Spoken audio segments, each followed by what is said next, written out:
قد خلت من قبلكم سنن فسيروا في الأرض فانظروا كيف كان عاقبة المكذبين.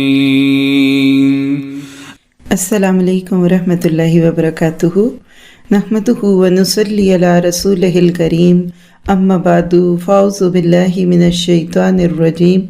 رب اشرح لی صدری ویسر لی امری واحلل عقدۃ من لسانی یفقہوا قولی. رب یسر ولا تعسر وتمم بالخیر. الحمدللہ رمضان کی آمد ہے، اور رمضان کے ساتھ جو چیز جڑی ہوئی ہے وہ تراویح ہے. اور تراویح میں عموماً ہمارے ہاں ہر روز ایک پارہ پڑھنے کا رواج بھی ہے اور سنت بھی ہے. اس سارے سفر میں بہت سارے لوگ تھکنے لگتے ہیں. امام صاحب تو اپنی روانی میں پڑھتے ہیں، لیکن پیچھے کھڑے لوگ کبھی ایک پاؤں پہ کھڑے ہوتے اور کبھی دوسرے پاؤں پہ. نتیجہ کیا ہے کہ کچھ لوگ 2-3 دن کے بعد پھر جانا چھوڑ دیتے ہیں کہ کوئی بات نہیں، اب آخری راتوں میں جوائن کریں گے. اور جو وہاں ہوتے بھی ہیں تو ان کو وہ مزہ نہیں آتا جو ہے. تو ان ساری باتوں کو سوچ میں رکھتے ہوئے آج سے اللہ تعالیٰ کی نعمت کے طور پر ایک سیریز شروع کریں گے، جس میں ہم ہر پارے کا خلاصہ کتنا جو میرے لیے ہے، اور خاص طور پہ ان ساری باتوں کو ایک پورے پارے کی تلاوت سننے کے بعد یا اس سے پہلے اگر سن لیا جائے تو امید کی جا سکتی ہے کہ تراویح بھی ہمارے لیے علم کا سفر بنتی ہے. اللہ تعالیٰ میرے اور آپ کے لیے اس کو آسان کرے. ہم بہت تفصیلات میں نہیں جائیں گے اور مقصد بھی نہیں. ہر پارے میں سے بنیادی نقطے، ہر پارے کے مین پوائنٹس، جس سے آپ کو اللہ تعالیٰ کے اس کلام میں رب ملے. پھر اس کے بعد عمل کی باتیں اور اس کے بعد محاسبہ. یہ چند جملے ہوں گے، چند منٹ کی آڈیو ہے. شاید آپ اس کو دوسروں سے شیئر کر کے ان سب کی بھی دعائیں لے سکیں جو تراویح سے اس طرح سے فائدہ نہیں لے پاتے. رمضان میں اس کی اہمیت زیادہ ہے، حالانکہ قرآن تو پورے سال کے لیے ہے. بہت سارے لوگ وقت کی کمی اور مصروفیات کی وجہ سے بہت تفصیلات میں نہیں جا سکتے. تو کیا ان کا حق نہیں بنتا کہ ان کو بھی اپنے مالک کی بات سنائی جائے؟ قرآن جو رب کا پیغام میرے نام ہے، تو کیا میں اور آپ اس کو اس کے بندوں کے ساتھ شیئر نہیں کریں گے؟ آئیے اسی شعور کے ساتھ پہلا پارہ دیکھتے ہیں. پارے کا آغاز ہے سورۃ الفاتحہ سے، جو ایک دعا ہے. اور دعا بھی کیسی دعا جو بندے اور رب کے بیچ کا مکالمہ، دونوں طرف سے باتیں آتی اور جاتی بھی دکھتی ہیں. شروع میں سکھا دیا کہ دین کا مقصد فقہی بحثیں نہیں، سوالات نہیں. اور آپ دیکھیے کہ قرآن کا آغاز کسی حکم سے نہیں ہو رہا، کسی ڈوز اور ڈونٹ سے نہیں ہو رہا، بلکہ یہ ہوتا ہے ایک دعا سے. الحمدللہ رب العالمین الرحمن الرحیم مالک یوم الدین ایاک نعبد و ایاک نستعین اہدنا الصراط المستقیم صراط الذین انعمت علیہم غیر المغضوب علیہم ولا الضالین. اللہ تعالیٰ بندے کو اپنے سے جوڑتے ہیں، اور حقیقت یہ ہے کہ اگر میرا رب مجھے پکڑ لے، میں اپنے رب کا دامن تھام لوں، تو مجھے کسی اور کی ضرورت نہیں رہے گی. سورۃ فاتحہ اللہ تعالیٰ کے ساتھ بندے کے تعلق کی کہانی ہے. پہلے اس کی تعریفیں ہیں، اس کی ہستی کی پہچان ہے، پھر اس کے مالک یوم الدین ہونے کا احساس ہے. اس کی رحمتوں کو سمیٹتے سمیٹتے ایک انسان پکار اٹھتا ہے کہ ایاک نعبد و ایاک نستعین. اے مالک، جب میں نے جان لیا کہ تجھ جیسا کوئی ہے نہیں، تو میں پھر دعا کے لیے ہاتھ تیرے سامنے ہی اٹھاؤں گی. مانگنے کی چیزیں تو بہت ہیں، لیکن اس وقت یہ کمزور انسان تجھ سے جو مانگتا ہے وہ ہدایت ہے. اہدنا الصراط المستقیم. اگر آپ دیکھیں تو بیچ میں ایاک نعبد و ایاک نستعین اللہ اور بندے کی حیثیت کو متعین کرتی ہے.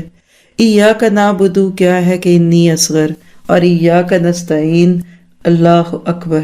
ہم ساری زندگی اللہ اکبر کہنے کے باوجود، اللہ کو سب سے بڑا کہنے کے باوجود خود کو سب سے چھوٹا کہہ نہیں پاتے. جس کا نقصان یہی ہے کہ ہم پھر اللہ کو بھی بڑا مانتے ہیں اور خود کو بھی بڑا مانتے ہیں۔ اصل خلاصہ یہی ہے کہ تم اپنی ہستی کو پہچان کر اس دنیا میں جیو، اور انسان کو اللہ نے کہا کہ ہر نعمت مانگو، لیکن سب سے بڑی نعمت ہدایت کی نعمت، کیونکہ جب ہدایت ہوگی تو ہر نعمت نعمت بنے گی، ہدایت کے بغیر نعمت آزمائش بن جاتی ہے۔ اسی لیے سیدھے راستے کی ہدایت مانگ کر ایک انسان زندگی گزارنے کا ایک خوبصورت راستہ مانگتا ہے۔ میں اور آپ جب اس سورت کو دن میں 17 بار نمازوں میں پڑھیں تو اس کے بعد ہمیں حقیقت میں اپنی فکر لگ جانی چاہیے۔ جب ایک انسان کہتا ہے اللہ راستہ دکھا کا، اچھا آؤ پھر ذالک الکتاب لا ریب فیہ ھدی للمتقین، اگر تم واقعی سنجیدہ ہو، تمہارے اندر تقوی آ گیا، خود کو بدلنے کی تڑپ لگ گئی، تم اپنی موجودہ حالت سے غیر مطمئن ہو، تم جس مقام پہ کھڑے ہو اس سے اگلے پہ جانا چاہتے ہو، تو اس کا جواب یہ کتاب ہے۔ اور اللہ کی کتاب کھلتی ہے، اور ساتھ ہی ہدایت کے اعتبار سے 3 گروہوں کا تذکرہ ہمارے سامنے ہے۔ سب سے پہلے مفلحون، جس کو متقی بھی کہیں گے، جن کو مسلمون بھی کہیں گے، جن کو آپ متقی بھی کہیں گے اور مفلح بھی کہیں گے اور اللہ والے بھی کہیں گے۔ پھر اس کے بعد کافرون اور اس کے بعد منافقون۔ مجھے آپ کو شروع میں کائنہ دے دیا کہ ان 6 صفات کی روشنی میں خود کو مفلح پاتی ہوں، کہ ان 6 یا 6 میں سے کسی ایک کا بھی انکار مجھے کافر تو نہیں بنا دیتا، اور کیا میرے قول و فعل کا تضاد مجھے نفاق پہ تو نہیں لا رہا، کیا مجھے دنیا کو بھی رکھنا ہے اور آخرت کو بھی رکھنا ہے، یہ چیز کہیں بیچ کی 2 کشتیوں کے سوار ایک انسان کی طرح تو نہیں کرتی۔ ابھی یہ کرتے ہی ہیں کہ اللہ تعالیٰ یا ایھا الناس اعبدوا ربکم کی بات کرتے ہیں، رب کا انسانیت کو پہلی بار خطاب یا ایھا الناس۔ پتہ کیا چلا یہ کتاب انسانوں کے لیے، صرف مسلمانوں کی نہیں، سب انسانوں کی۔ اور پہلا حکم دیکھیو عبدو، عبادت کرو، بندگی کرو، کیونکہ عبادت خلاصہ ہے دین کا۔ جب میں نے اپنے آپ کو بندہ سمجھ لیا تو پھر اس کو ماننے میں کیا چیز رکاوٹ بنے گی؟ اور باپ دادا کے نام پر جو تم نے رسم و رواج رکھی اس کو چھوڑو، اس کو پوجو جس نے تمہارے باپ دادا کو بھی بنایا۔ پھر اس کے بعد اللہ کی صفات بیان کرتے کرتے اللہ تعالیٰ اپنے نبی صلی اللہ علیہ وسلم کا مقام بیان کرتے ہیں۔ اس ایک رکوع میں پورے مکی قرآن کا خلاصہ، کہ جس میں توحید بھی سکھا دی، رسالہ بھی سکھا دی اور ایمان بالآخرہ بھی سکھا دیا، کہ اعدت للکافرین، اور ساتھ ہی کہہ دیا وبشر الذین آمنوا وعملوا الصالحات، جنت اور جہنم کی بات کی، اور بیچ میں قرآن کی خوبیوں کو بیان کر دیا کہ فَإِن لَمْ تَفْعَلُوا وَلَن تَفْعَلُوا، تم نہیں کر سکو گے، اس کتاب جیسا خوبصورت نظام تم نہیں بنا سکتے تو مان جاؤ کہ یہ مالک کا پیغام ہے۔ اس کے بعد انسانیت کا آغاز کہاں سے ہوا؟ ہر انسان اپنا ماضی جاننا چاہتا ہے، تو دنیا کے پہلے انسان کی کہانی وَإِذْ قَالَ رَبُّكَ لِلْمَلَائِكَةِ، آدم اور ابلیس کا قصہ سنا کر مجھے اور آپ کو بہت ساری باتیں بتا دیں۔ کیا کہ اس دنیا میں جاؤ گے تو ایک دشمن بھی ساتھ ہی ہے، اس کے ساتھ ہی تم نے مقابلہ کرنا ہے، یہی تمہارا جہاد بن نفس ہوگا۔ اور وہاں جا کے سکھا دیا کہ آدم کی طبیعت میں اطاعت تھی، اور انہوں نے سوال نہیں پوچھا، بس سن کے مان گئے، لیکن ابلیس نے سوال بھی پوچھے اور اپنی مرضی سے اللہ کے حکم کو ٹالا۔ رب کو مانتا تھا، رب کی مان نہ سکا، نتیجہ کیا ہوا؟ اللہ نے اس کو اپنی نگاہوں سے بھی نکال دیا اور جنت سے نکال دیا، اور وہاں آدم کو علم دے کر سکھا دیا کہ اس دنیا میں وہی قوم ابھرے گی جو دنیا کا بھی علم لے گی، ساتھ ساتھ آخرت کا علم بھی ہوگا، دونوں کا بہترین کمبینیشن اللہ ہم آپ کو بنا دے۔ اور اس کے بعد اللہ تعالیٰ نے آدم اور ابلیس کو ایک آمنے سامنے پیش کیا۔ اس کے بعد ہم دیکھتے ہیں کہ کیسے آدم کو جنت سے نکلوانے میں کامیاب ہوتا ہے ابلیس، لیکن آدم علیہ السلام فوراً رب سے معافی مانگتے ہیں اور اب معاف کرتا ہے اس شرط پہ کہ اب دوبارہ جنت میں جانے کے لیے تم کو کتاب ہدایت کو لینا پڑے گا۔ ہاں، جس نے ایک بار اس کتاب کو لے لیا تو فلا خوف علیہم ولا ہم یحزنون، پھر نہ کوئی غم ہوگا نہ خوف ہوگا۔ اللہ تعالیٰ ہمیں بے خوف زندگی دے دے۔ آج انسانیت دکھی ہے، پریشان ہے اور کس طرح سے رو رہی ہے، لیکن اس کا علاج اس کتاب ہدایت کو تھام لو۔ القرآن حیاتی، یہی میرے آپ کے غموں کا علاج ہے۔ اس کے بعد اللہ تعالیٰ نے آیت نمبر 40 سے لے کر تقریباً 10 رکوع تک ماضی کے مسلمانوں کا ذکر کیا، جن سے اس دور میں اللہ کے نبی کو واسطہ پیش آ رہا تھا، لیکن میرے آپ کے لیے یہ کائنہ ہے۔ ایک قوم جس کی 40 سال سے زائد کی ہسٹری کو اللہ تعالیٰ نے چند صفوں میں بکھیر کے بتا دیا کہ وہ مسلمانوں، اگر تمہارے بعد کوئی اور قوم آتی اور اس پر اللہ کی اور کوئی کتاب اترتی تو اس میں بھی تمہارے قصے اسی طرح ہوتے جیسے آج تم بنی اسرائیل کے قصے پڑھتے ہو۔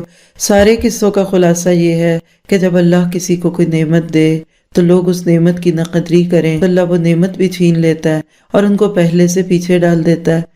اور اس سے یہ بتا دیا گیا کہ جب کوئی قوم اللہ کے حکموں کے آگے حیل و حجت کرے، بہانے کرے اور اللہ تعالیٰ کی بات کو اپنی مرضیوں سے ٹالے اور رسولوں کی باتوں کو پیچھے ڈال دے تو اللہ تعالیٰ ان کے دن گن لیتا ہے۔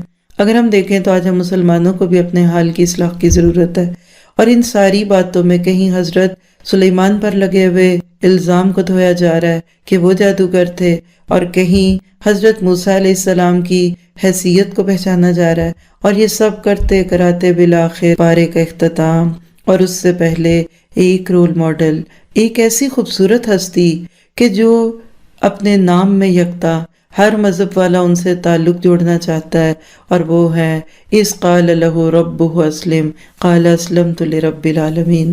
یہ تعارف بن گیا، ٹائٹل بن گیا ابراہیم کا کہ کیسے اللہ کی اطاعت کو انہوں نے اپنی زندگی کا شعار بنایا، اور انہوں نے کس طرح اللہ کا گھر بنایا، بیٹے کو ساتھ لگایا اور دعائیں مانگی کہ ربنا تقبل منا، اور کہا اللہ گھر تو میں نے بنا دیا تیرے حکموں کے مطابق، اب یہاں استاد کو بھیج اور یہاں کا سلیبس سکھا۔ ربنا وبعث فیہم رسولا منہم یتلو علیہم آیاتک ویعلمہم الکتاب والحکمہ، اور سکھا دیا کہ طریقہ عبادت بنانے والی چیزیں نہیں ہوتی۔ اے رب ہم نے گھر بنایا لیکن کرنا کیا ہے، آرینا مناسکنا، کیا پتہ چلا کہ دین کے طریقے گھڑے نہیں جا سکتے۔ اور بالآخر پھر اس پارے کے آخر میں آپ کو مجھے ایک خوبصورت سوچ دی جا رہی ہے، اور وہ کیا ہے، صبغۃ اللہ ومن احسن من اللہ صبغہ، اللہ کا رنگ اور اس کے رنگ سے بہتر کس کا رنگ ہوگا؟ یہ کون سا رنگ ہے جو ہر رنگ سے آزاد، فرقہ واریت سے آزاد، نافرمانیوں کے رنگ سے آزاد، خود کو اعلیٰ عرفہ سمجھنے کے رنگ سے آزاد، اور بندگی میں ڈوبا ہوا رنگ، خود کو مسلمان کہنے والا رنگ۔ اللہ تعالیٰ مجھے آپ کو اس رنگ میں رنگ دے، اور میری آپ کی زندگی حقیقت میں اسی کا خلاصہ بن جائے۔ اگر آپ دیکھیں تو اس ایک پارے میں ہم نے کیا کچھ دیکھ لیا، کیسے اللہ کے احکامات کا مذاق نہیں اڑانا۔ اس پارے میں ہم نے کیا کچھ دیکھا، صرف چند لمحوں میں اس پہ غور کیجئے۔ سب سے پہلی چیز ہم نے دیکھی کہ قرآن کتاب ہدایت ہے، پھر اس کے احکامات پہ عمل کرنا ہے، پھر اس کے بعد دیکھا کہ اللہ کے احکامات کا مذاق نہیں اڑانا چاہیے، اللہ کی عظمت کو دل سے محسوس کرنا ہے، اللہ کی کتاب کی باتوں کے من مانے مطلب نہیں نکالنے، حقوق اللہ اور حقوق العباد کو پہچاننا ہے، اپنی ساری ذمہ داریوں کو نبھانا ہے، اور اللہ کی عبادت کو خشوع و خضوع سے کرنا ہے۔ اور ہم نے اس میں یہ بھی دیکھا کہ ہمیں اپنے دلوں کی سختی سے پناہ مانگنی ہے، اخلاص کے ساتھ ہدایت کی دعا کرنی ہے، اپنی چھوٹی بڑی غلطیوں کو تسلیم کر کے عاجزی اختیار کرنی ہے، اور سب سے بڑی بات جو اس بارے میں تھی کہ نعمتوں کی ناقدری نہیں کرنی۔ اللہ تعالیٰ مجھے اور آپ کو اس کی توفیق عطا فرمائے۔ پارہ تو ہم نے کر لیا، لیکن اس کی بہت ساری آیات جو خوبصورت تھی، ان میں ایک آیت 74 ہے جس میں اللہ تعالیٰ مجھے آپ کو غور و فکر کی دعوت دیتا ہے۔ ثم قست قلوبکم من بعد ذلک فہی کالحجارہ، اتنے بڑے واقعات کو دیکھنے کے بعد دل سخت ہو گئے، تو اصل بات یہ ہے کہ دلوں کی سختی کو دور کرنے کی ضرورت ہے، اور میں اور آپ اگر واقعی اس پہ غور فکر کر سکیں تو ہم دیکھ سکتے ہیں کہ کس وقت اور کس معاملے میں ہمارا دل سخت ہے۔ اس پہ بعد میں آپ غور و فکر کیجئے گا، موقع ملے تو سبیل الجنہ میں سے اس کی ڈیٹیل تفسیر سنیے، کہ جس کے بعد ہم سب کو فکر لگ جائے گی کہ کہیں ہمارے دل بیمار تو نہیں ہے۔ اس کے بعد ایک اور آیت 112 نمبر کی 112 کہ جس میں ہمیں پوری اطاعت کا حکم دیا گیا، بلا من اسلم وجہہ للہ وہو محسن، جو اسلام لانے کے بعد محسن بن جائے تو اس کا اجر اس کے رب کے پاس ہے کہ خوف اور حزن نہیں ہوگا۔ حقیقت ہے کہ آج انسانیت جتنی دکھی دکھتی ہے، اگر آپ دیکھیں تو اس کی وجہ ادھوری اطاعت ہے۔ اللہ تعالیٰ مجھے آپ کو پوری اطاعت کرنے والا بنا دے، اور میں اور آپ اپنے آپ کو اللہ کے آگے جھکے ہوئے پالیں۔ اور اسی طرح سے آیت 138 میں صبغۃ اللہ ومن احسن من اللہ صبغہ، اللہ اپنے رنگ میں رنگنے کی دعوت دیتے ہیں، اور واقعی حقیقت ہے کہ جس نے اپنے آپ کو اللہ کے رنگ میں رنگ لیا، اس سے زیادہ رنگ کسی اور کا خوبصورت نہیں ہوگا۔ اللہ تعالیٰ ہمیں اس بارے کا حق ادا کرنے کی توفیق عطا فرمائے۔